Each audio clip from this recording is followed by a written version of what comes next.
Good afternoon to all of you. Start करते हैं divisibility के आगे।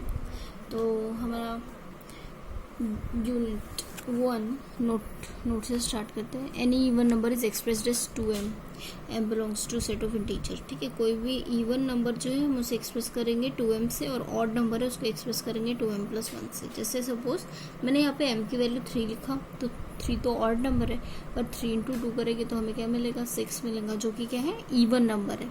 यानी अगर आपके m की वैल्यू कोई भी रखो, 2m जो है वो हमेशा आपको क्या देने वाला है, इवन नंबर देने वाला है। उसी तरीके से अगर आप 2m+1 लेते हो, और अगर आपने m की वैल्यू सपोज 5 रखा, 5+2 5 ऑड नंबर है, 5 × 2 10 हो गया, 10+1 11, यानी 2m+1 हमेशा आपको क्या देगा, ऑड नंबर ही देगा। तो यानी इवन नंबर को हम रिप्रेजेंट करेंगे 2m से, और ऑड नंबर को हम रिप्रेजेंट करेंगे 2m+1 से।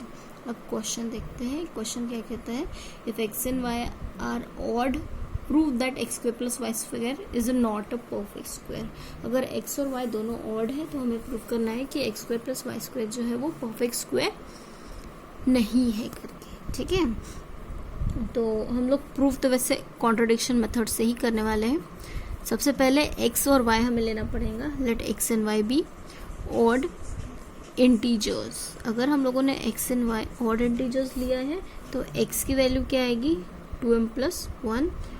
सिमिलरली y की वैल्यू क्या आएगी, 2n+1, जिसमें m और n दोनों क्या है, इंटीजर्स है। ठीक है, तो हमको क्या करना है, we prove the result by contradiction method. हम कॉन्ट्रडिक्शन मेथड का यूज करेंगे।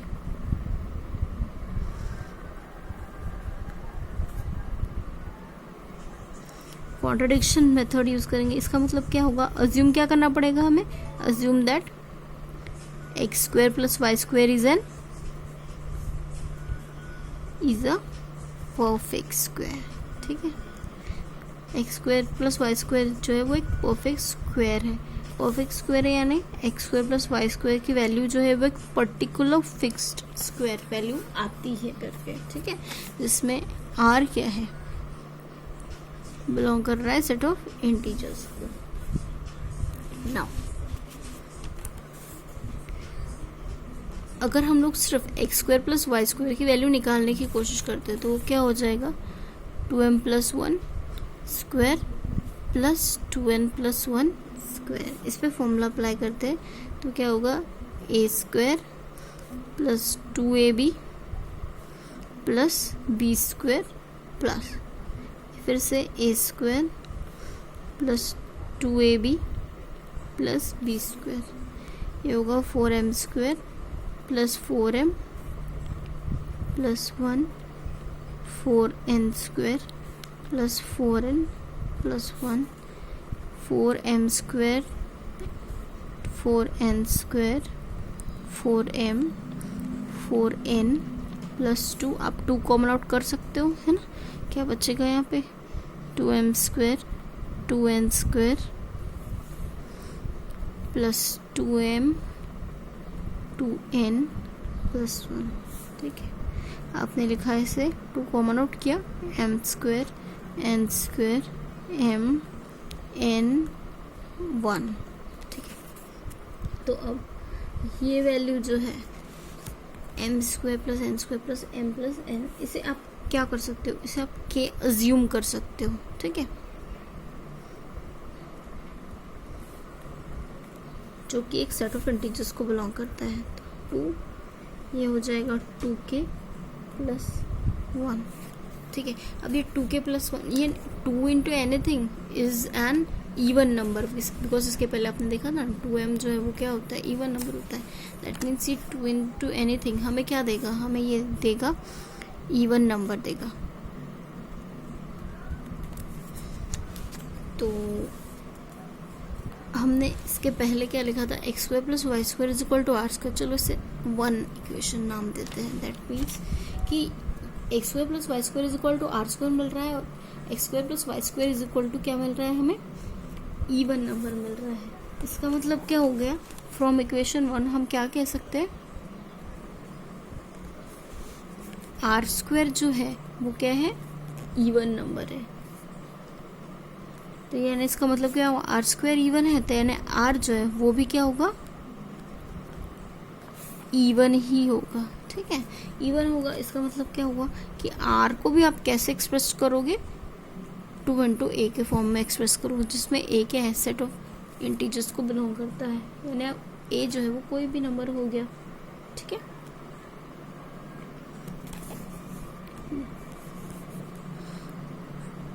For some A belongs to I. अभी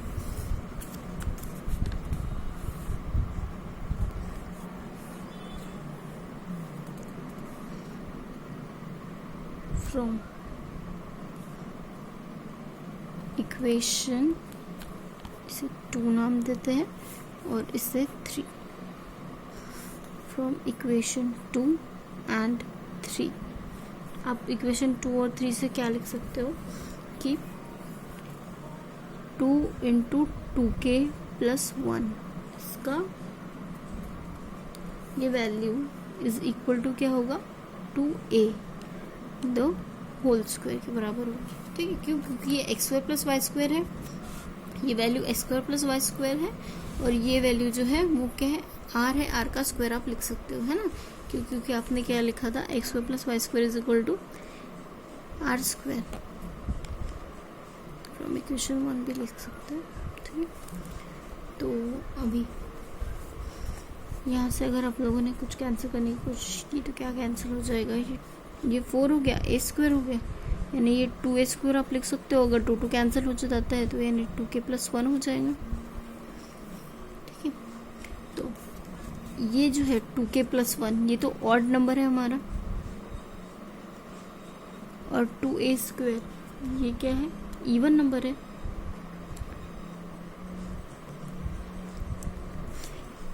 टू इंटू एनीथिंग तो हमें इवन नंबर ही मिलेगा, तो यानी ये ऑड नंबर हो गया, इक्वल टू इवन नंबर हो गया, पर odd number equal to even number तो होता ही नहीं है ना। दिस इज एब्सर्ड, एब्सर्ड यानी ट्रू नहीं है, and hence contradiction, and hence contradiction to our assumption.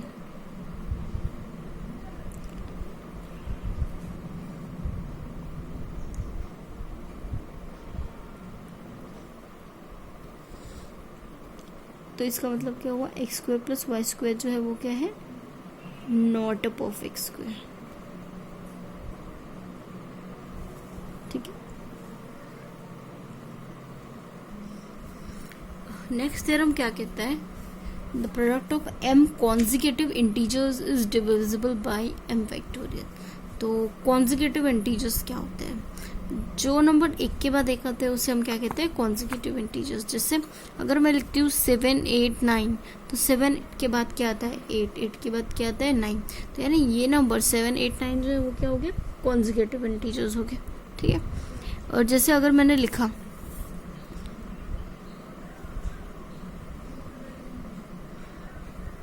ये कॉन्जिक्यूटिव हो जाएंगे। ठीक है, पर अगर मैं लिखती हूँ 7 9 11, तो ये क्या हो जाएंगे, ये कॉन्जिक्यूटिव नहीं है। ठीक है, तो यहाँ पे हमको क्या प्रूव करने बोल रहे हैं, the product of m consecutive integers is divisible bye m factorial. जैसे यानी ये 3 कॉन्जिक्यूटिव इंटीजर्स है, तो ये कहाँ से डिवाइड हो गए, 3 फैक्टोरियल से डिवाइड हो गए। अगर मैं 4 लेती हूँ कॉन्जिक्यूटिव इंटीजर, तो वो 4 फैक्टोरियल से डिवाइड होना चाहिए, ये हमारा थ्योरम कहता है। तो चलो देखते हैं इसे प्रूफ करके। ठीक है, कंसिडर द प्रोडक्ट, हमें क्या कंसिडर करना पड़ेगा, पहले product of m consecutive integers. हमको प्रोडक्ट कंसिडर करना है m कॉन्जिक्यूटिव इंटीजर्स का, तो उस प्रोडक्ट को हम p से डिनोट करते हैं। तो वो नंबर कहाँ से रहेगा, n है तो n-1 कहाँ तक जाएगा, ये n-2, n-m तक नहीं जाएगा, n-m+1 तक जाएगा। ये जो है वो हमें क्या देंगे, m कॉन्जिक्यूटिव इंटीजर्स देंगे। ठीक है, क्योंकि यहाँ से 1 स्टार्ट हुआ, 1 से लेके m-1, तो ये m-1 टर्म होगी और ये mth टर्म होगी, तो यानी टोटल ये mth नंबर्स हमने ले लिए, कॉन्सेक्यूटिव इंटीजर्स ले लिए, ठीक है। अभी जिसमें n क्या है, इंटीजर है, और m भी क्या है, m जो है वो नेचुरल नंबर है, ठीक है। तो यहाँ पे हमको 3 केसेस मिलते हैं।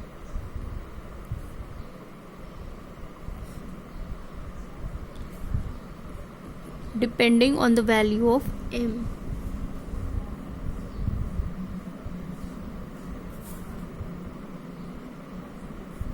देखो हमारा n क्या है, हमारा n जो है वो क्या है, इंटीजर है। तो इंटीजर क्या हो सकता है, या तो वो पॉजिटिव हो सकता है, नेगेटिव हो सकता है, या फिर 0 हो सकता है ना।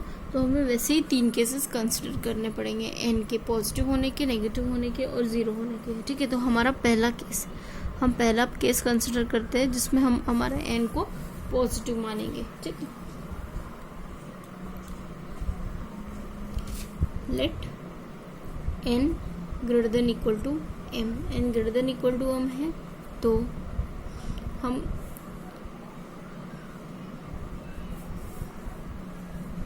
Equation in this case equation 1 can be written as, हम कैसे लिखेंगे उसे, p इज इक्वल टू, हमने n लिखा, n-1 लिखा, सो ऑन का तक लिखा, n-m+1, ठीक है। अब इसे एक ब्रैकेट में लिखो, n-m+1 के बाद में क्या आता है, n-m+1 के बाद में क्या आएगा, n-m आएगा, n-m-1 आएगा, फिर 2 आएगा, और फिर हमारा लास्ट 1 आएगा, ठीक है। तो आपने क्या किया, ये वाला ब्रैकेट जो है टोटली सब्स्टिट्यूट किया, मल्टीप्लाई किया, तो आप सेम यही ब्रैकेट क्या करोगे, डिवाइड में भी लिखोगे, बिकॉज हमारे p की वैल्यू जो है वो अनअफेक्टेड होनी चाहिए, तभी तो वो p कहलाएगा। अगर आप कुछ भी मल्टीप्लाई करोगे और उसको कैंसिल करने के लिए डिवाइड नहीं करोगे तो p नहीं रहेगा, कुछ और बन जाएगा। इसलिए हमने क्या किया, मल्टीप्लाई किया आगे की टर्म्स, इसके बाद की टर्म्स, और सेम डिवाइड भी किया, ठीक है। तो ये वैल्यू जो है वो हमें क्या देती है, n से लेके 1 तक का मल्टीप्लिकेशन, दैट मीन्स ये हमें क्या दे रही है, n फैक्टोरियल दे रही है, और ये n-1 से लेके आगे के टर्म्स का मल्टीप्लिकेशन यानी ये n-m फैक्टोरियल दे रही है, ठीक है। पर आप लोगों ने एक फॉर्मूला पढ़ा है NCR का, है ना, NCM लिख देते हैं। NCM का फॉर्मूला क्या है, n factorial m factorial n-m factorial. ये फॉर्मूला कब यूज़ करते हैं हम लोग, जब n greater than equal to m रहता है, और यहाँ पे भी n greater than equal to m है, तो यानी ये फॉर्मूला हम अप्लाई कर सकते हैं। अब यहाँ पे कितनी टर्म है, इतनी वाली टर्म यूज़ की हुई है इस फॉर्मूले में, दैट मीन्स इसका मतलब क्या हुआ कि m फैक्टोरियल NCM आप यूज़ कर सकते हो किसके जगह, n फैक्टोरियल n-m फैक्टोरियल की जगह, ठीक है। तो दैट मीन्स कि इसकी जगह पे आप टोटली क्या लिख सकते हो, m फैक्टोरियल NCM को आप इस तरीके से भी लिख सकते हो, n ऑफ m, मैंने बताया था इसके पहले, ठीक है। तो ये वैल्यू होगी m फैक्टोरियल, और ये जो है वो हमें एक इंटीजर ही देगा, तो उस इंटीजर को हम a मान लेते हैं, ठीक है, where a is equal to n-m, जो कि नेचुरल नंबर के सेट को बिलोंग करेंगे। तो यहाँ से हम लोग क्या देखेंगे, यहाँ से हम लोग क्या देख पा रहे हैं कि हमारा m फैक्टोरियल जो है, ये m फैक्टोरियल जो है वो p को डिवाइड कर रहा है, ठीक है। इसके पहले हम लोगों ने देखा था डिवीजन, जब a डिवाइड्स b रहता है तो हम क्या लिखते हैं, b इक्वल टू ac लिखते हैं ना, यहाँ पे है ना। तो यानी यहाँ पे क्या हो रहा है, m फैक्टोरियल डिवाइड्स p हम लिख पा रहे हैं। ये हमारा फर्स्ट केस हो गया।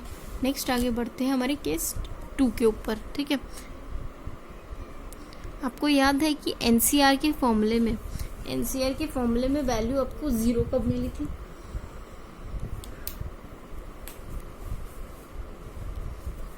इसके पहले मैंने फॉर्मूला करवाया था NCR के फॉर्मूले में, जब हमारा n जो है वो m से छोटा होता है तब हमें वैल्यू क्या मिलती है, 0 मिलती है, किसकी, NCR की।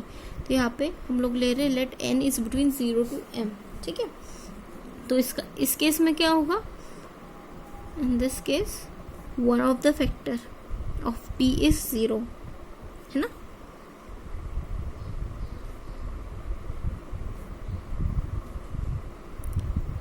दैट इज p की वैल्यू 0 होंगी since 0 is divisible by any non zero number we rate, और 0 जो है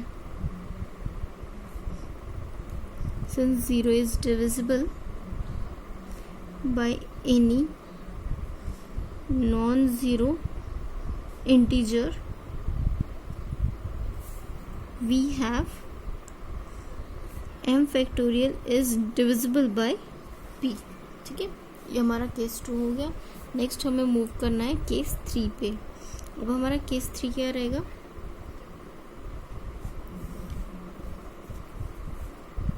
let n be a negative number integer, ठीक है। अब हमारा n जो है वो क्या है, नेगेटिव इंटीजर है। नेगेटिव इंटीजर है तो हम क्या करेंगे, पुट करेंगे n is equal to -k put करेंगे, ठीक है। क्योंकि वो नेगेटिव है तो इसलिए हमने -k पुट किया, और यहाँ पे k क्या है, k खुद एक पॉजिटिव नंबर है।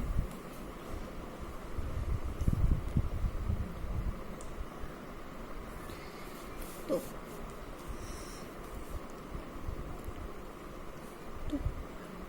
p को हम कैसे लिख रहे हैं, -k -1, ठीक है, -k -2 सो ऑन, कहाँ तक जा रहा है, -k -m +1 तक जा रहा है, ठीक है। अब इसमें से आप लोग क्या करोगे, -1 to the power m जो है वो निकालने की कोशिश करोगे। यहाँ से निकालोगे -1, यहाँ से निकालोगे -1 तो क्या होगा, -1 का स्क्वायर, यहाँ से निकालोगे तो -1 का क्यूब, यहाँ से निकालोगे तो total -1 to the power m आ जाएगा। तो ये हो जाएगा k +1 k +2 so on k +m -1, ठीक है। तो अब क्या करोगे आप, अब फिर से मल्टीप्लाई करने की कोशिश करोगे और डिवाइड करने की कोशिश करोगे, इस तरीके से कि आप लोग फॉर्मूला अप्लाई कर सको, है ना, कॉम्बिनेशन का फॉर्मूला अप्लाई कर सको। तो ये क्या होगा, आप मल्टीप्लाई कर रहे हो यहाँ पे टर्म्स, इसके पहले वाली टर्म्स मल्टीप्लाई कर रहे हो, k -1 तक मल्टीप्लाई कर रहे हो, ठीक है।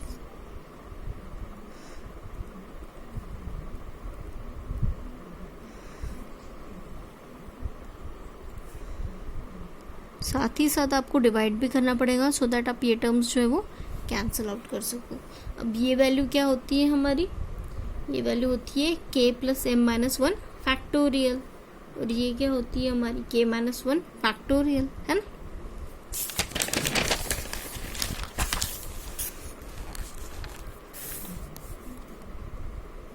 Is equal to -1 to the power m हमने कॉमन निकाला था, ये था k +m -1 फैक्टोरियल, और ये था हमारा k -1 फैक्टोरियल, ठीक है। यानी इसे हम लिख सकते हैं -1 to the power m, और ये मैंने बताया था कि अगर हमारा वैल्यू होता है k +m -1 c of k -1, तो यानी ये वैल्यू हम कैसे लिख सकते हैं, k +m -1 factorial, k -1 factorial, और साथ ही साथ हमें क्या करना पड़ेगा, दोनों का सब्सट्रैक्शन करना पड़ेगा, -k +1 फैक्टोरियल करना पड़ेगा, ठीक है। तो ये क्या हो गया, m फैक्टोरियल हो गया। तो इसकी जगह हम लोग क्या लिखेंगे, इसकी जगह हम टोटली हम क्या लिख सकते हैं, m factorial into k +m -1 k -1, ठीक है, ऑफ p। तो यहाँ पे ये जो वैल्यू है वो हमें एक इंटीजर ही मिलेगा। सपोज मैं इसे लिख रही हूँ b इंटू एम फैक्टोरियल, ठीक है। यानी आप यहाँ से क्या कह सकते हो कि हमारा m फैक्टोरियल जो है वो p को डिवाइड करता है। तो यानी 10 in all the 3 cases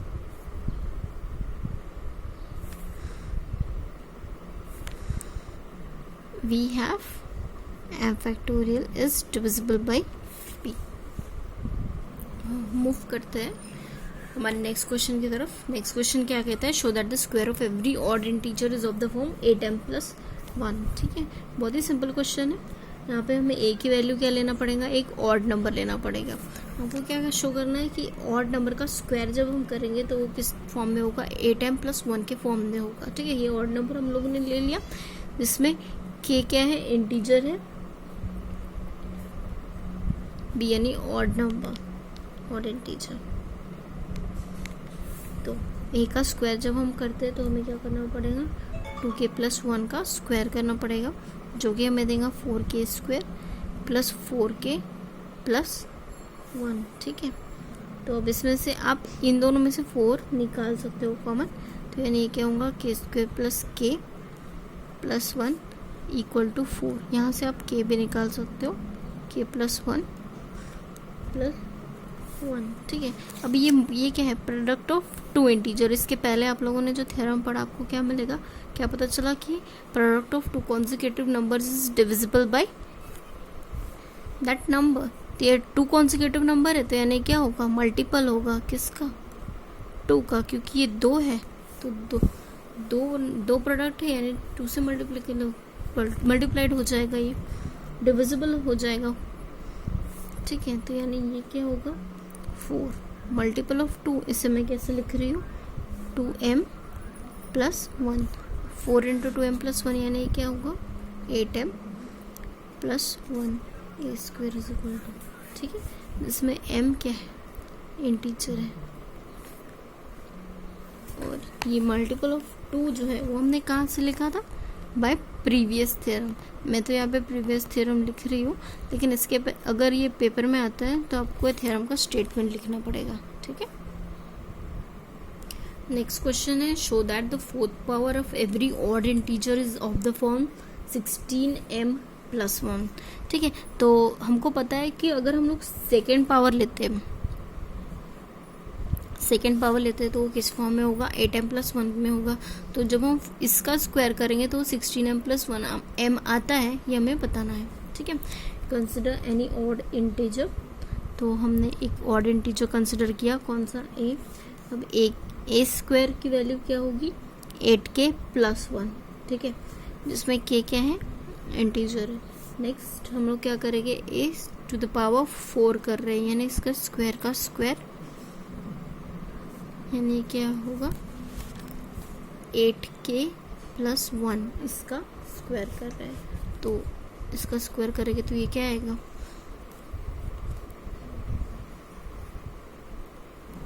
8k² 16k + 1 64k² + 16k + 1। 16k बाहर निकाल सकते हो इन दोनों में से,